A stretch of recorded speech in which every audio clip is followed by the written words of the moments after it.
할렐루야. 아멘. 네, 오늘도 주님 앞에 나오신 여러분들 사랑합니다. 오늘 특별히 우리 부활주일인데 이 시간 우리가 부활 찬양으로 기쁨으로 나아가겠습니다.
함께 사도신경으로 신앙 고백하겠습니다. 나는 전능하신 아버지 하나님 천지의 창조주를 믿습니다. 나는 그의 유일하신 아들 우리 주 예수 그리스도를 믿습니다. 그는 성령으로 잉태되어 동정녀 마리아에게서 나시고 본디오 빌라도에게 고난을 받아 십자가에 못 박혀 죽으시고 장사된 지 사흘 만에 죽은 자 가운데서 다시 살아나셨으며 하늘에 오르시어 전능하신 아버지 하나님 우편에 앉아 계시다가 거기로부터 살아있는 자와 죽은 자를 심판하러 오십니다. 나는 성령을 믿으며 거룩한 공교회와 성도의 교제와 죄를 용서받는 것과 몸의 부활과 영생을 믿습니다. 아멘.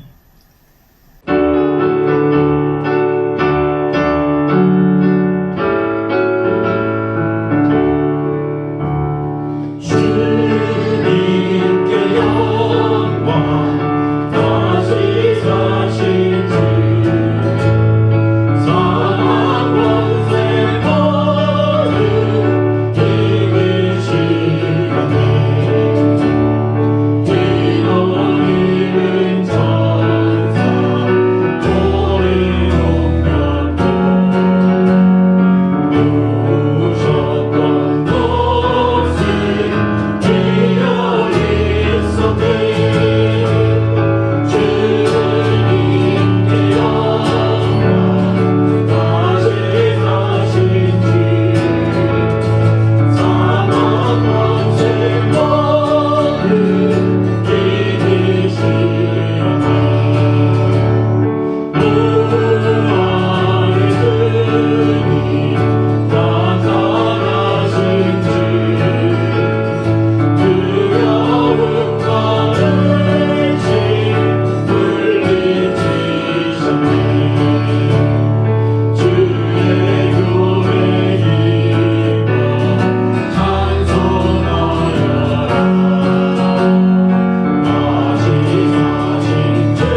우리에게 주시는 하나님의 말씀은 신약에 있는 마태복음 28장 1절에서 15절까지입니다.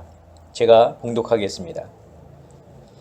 안식일이 다 지나고 안식 후 첫날이 되려는 새벽에 막달라 마리아와 다른 마리아가 무덤을 보려고 갔더니 큰 지진이 나며 주의 천사가 하늘로부터 내려와 돌을 굴려내고 그 위에 앉았는데 그 형상이 번개 같고 그 옷은 눈같이 희거늘 지키던 자들이 그를 무서워하여 떨며 죽은 사람과 같이 되었더라.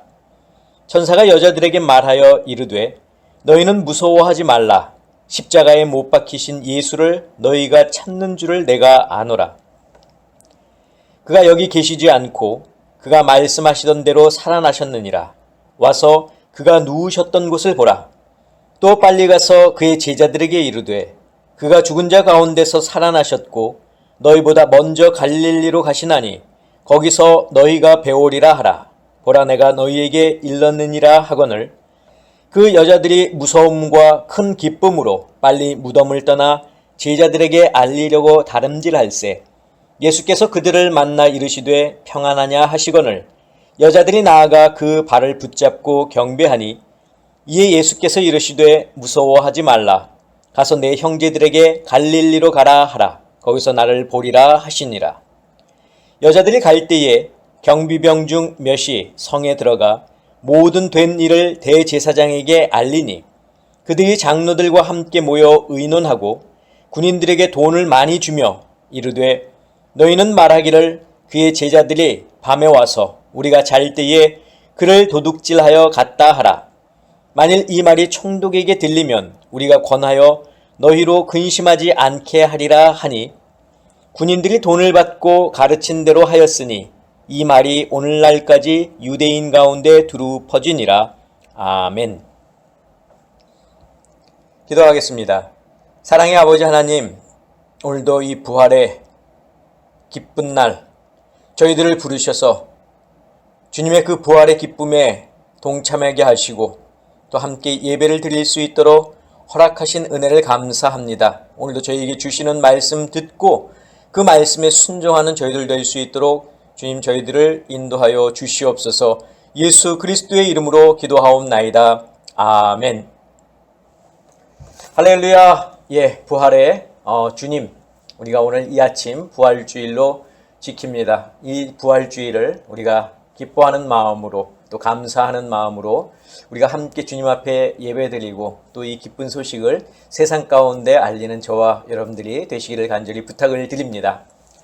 자, 오늘은 우리 주님께서 죽음을 이기고 부활하신 부활절입니다. 부활절이 기독교 절기에 있어서 큰 의미를 가지는 것은 예수님이 죽음을 이기셨다라는 이 사실만으로도 그 의미가 크다 하겠지만 더 큰 의미를 보자면 부활을 통해서 하나님의 뜻을 이루셨다는 것입니다. 자, 인간은 아담과 하와의 그 원죄 이래 죄인으로 살아왔고 영원히 심판받아 죽을 그런 존재로 살아왔습니다.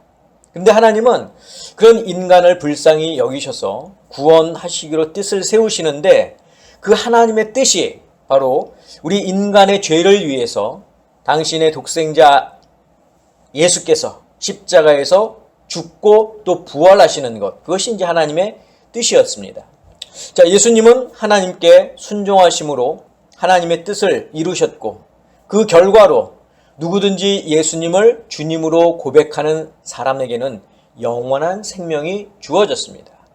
자, 우리는 그 은혜를 입은 자들이고 그 은혜를 우리가 알기에 이렇게 부활절을 또 기쁨으로 맞이하고 예배 드리는 것입니다. 자, 지금도 그렇지만 예수님 당시에도 부활이라고 하는 것은 상상도 할 수 없는 일이었습니다. 십자가의 형벌을 통해서 사람이 죽고 또 무덤에 묻히는 경우는 일반적이기 때문에 죽음은 커다란 이렇게 논란거리가 되질 않았습니다. 그러나 부활의 사건은 달랐습니다. 왜냐하면 예수님은 당신이 살아계실 때 자기의 죽음과 부활에 대해서 이미 언급하셨고 당신의 말씀에 따라서 3일 만에 다시 살아나셨기 때문입니다.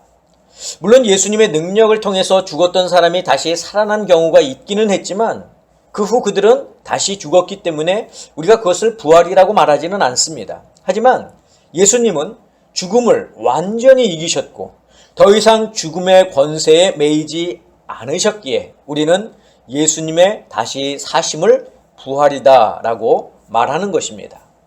자, 그렇다면 이 엄청난 사건인 부활을 맨 처음 목격했다면 과연 어떨까요?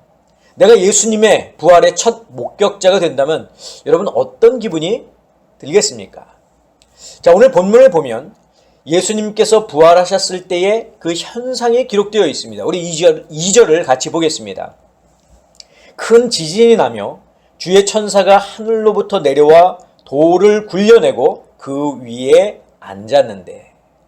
자, 예수님의 이 부활하실 때의 상황을 우리가 좀 앞에서부터 좀 보자면 산헤드린 공회원이었던 그러면서 예수님의 제자였던 아리마대 사람 요셉이 자기를 위해서 준비한 무덤을 예수님께 내어드리죠. 그래서 그 무덤에 예수님의 시신을 모셔두고 큰 돌을 굴려서 그 무덤의 문을 막습니다. 자, 그런데 대제사장들과 바리새인들이 예수님이 살아생전에 하시던 말씀, 내가 사흘 후에 다시 살아나리라 한 이 말씀을 기억하고는 혹시라도 그의 제자들이 예수님의 시체를 도둑질한 후에 백성들에게 예수가 죽은 자 가운데서 다시 살아났다고 소문을 낼 것을 미연에 방지하기 위해서 성전 경비병들을 시켜서 돌을 인봉을 합니다. 그리고 그 무덤을 지키게 하였습니다. 그러나 2절의 말씀처럼 안식 후 첫날이 되려는 그런 새벽에 막달라 마리아와 다른 마리아가 무덤을 보려고 갔는데 큰 지진이 일어났습니다. 그리고 하늘에서는 주의 천사가 내려와 돌을 굴렸고 그 위에 앉았습니다. 그런데 이 현상을 목격한 사람은 이 두 명의 마리아뿐만 아니라 무덤을 지키고 있던 경비병들도 이 상황을 지금 목격한 거죠. 자, 우리 4절을 같이 보겠습니다.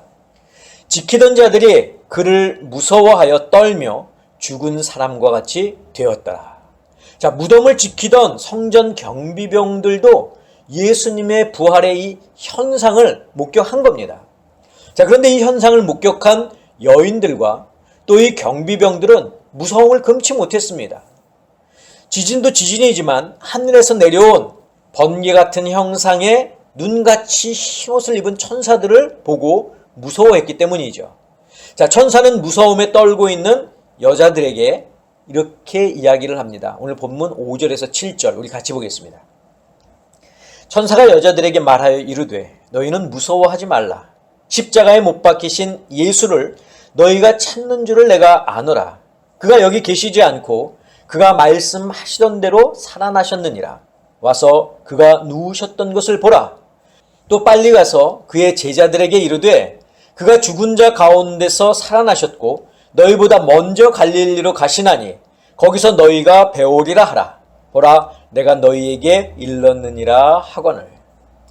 천사에게서 예수님의 부활의 소식을 들은 여인들은 무서움과 또 기쁨이 교차하는 가운데 이 소식을 알리기 위해서 제자들에게 뛰어갑니다.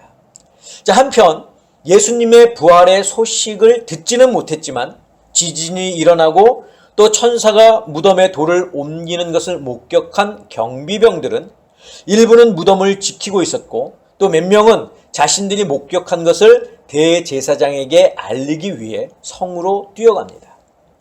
예수님이 부활하셨을 때 나타난 현상을 똑같이 목격한 여인들과 경비병들은 각각 제자들에게 그리고 대제사장에게 이 상황을 알리기 위해서 뛰어가죠.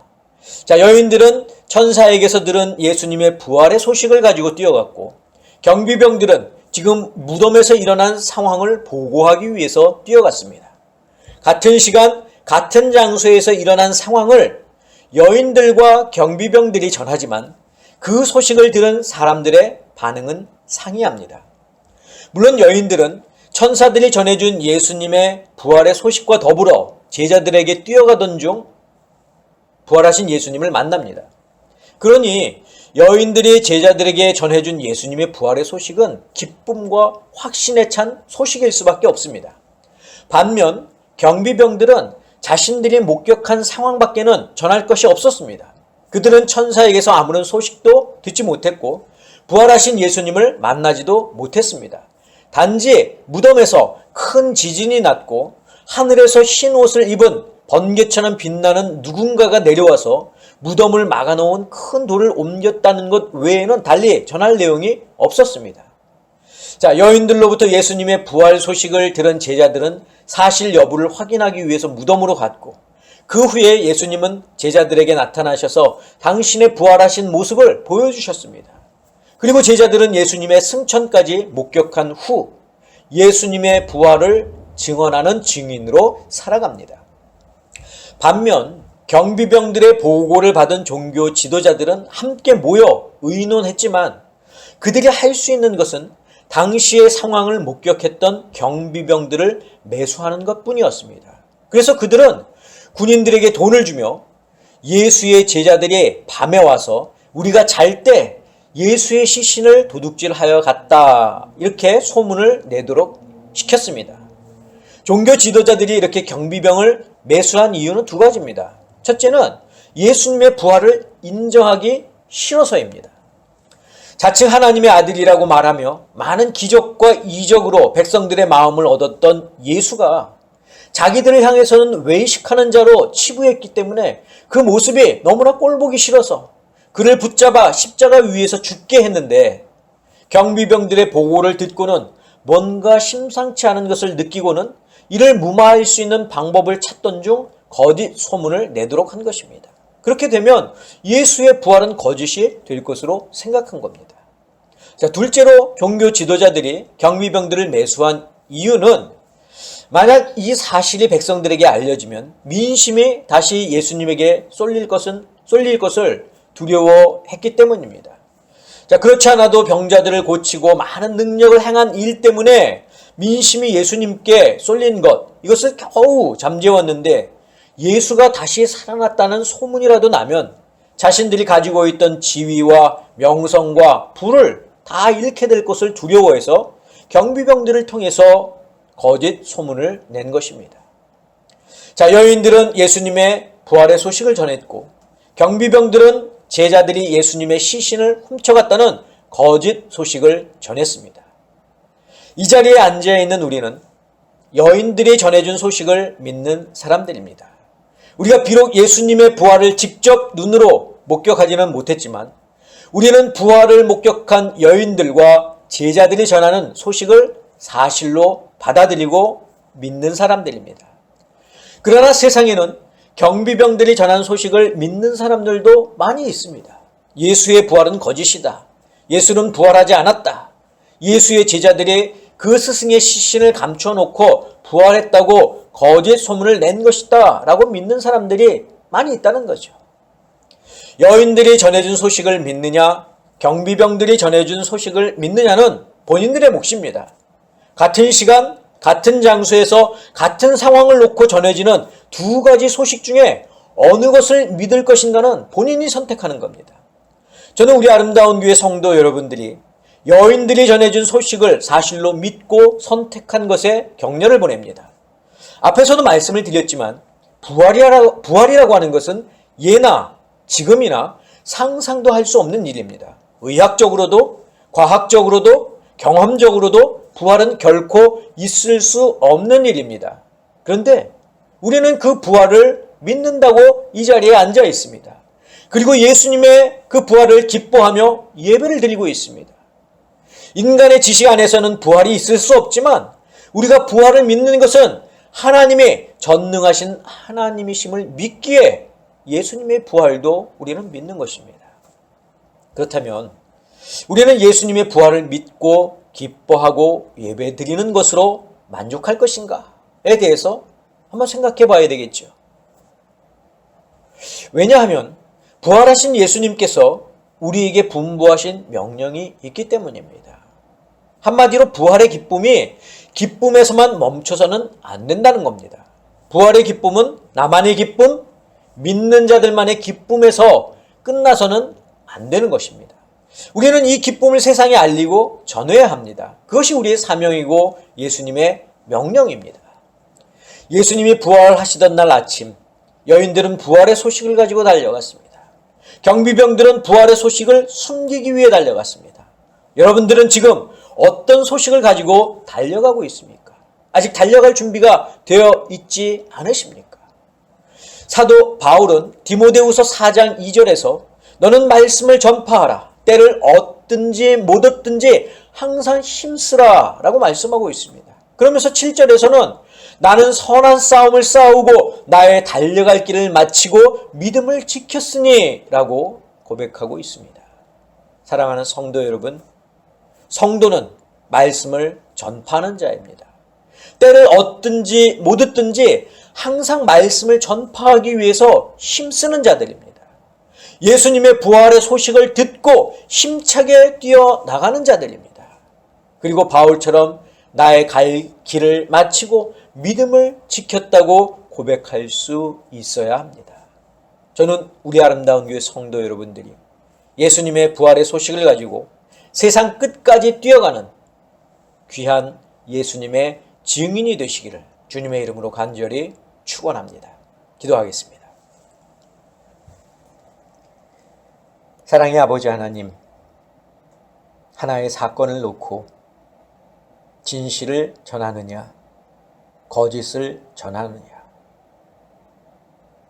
그리고 진실을 믿느냐, 거짓을 믿느냐, 그것은 우리의 몫입니다. 저희들로 하여금 진실을 믿게 하여 주시고 또 그 진실을 세상 가운데 전하게 하여 주시니 감사합니다. 부활하신 그 주님을 저희들이 항상 따를 수 있도록 허락하여 주시고 그 믿음 끝까지 지키며 나아갈 수 있는 저희들 되게 허락하여 주시옵소서.